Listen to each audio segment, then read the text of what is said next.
وكل إنسان ألزمناه طائره في عنقه ونخرج له يوم القيامة كتابا يلقاه منشورا وكل إنسان ألزمناه طائره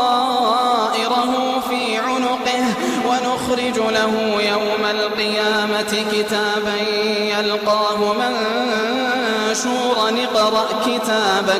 اقرأ كتابك كفى بنفسك اليوم عليك حسيبا من اهتدى فإنما يهتدي لنفسه ومن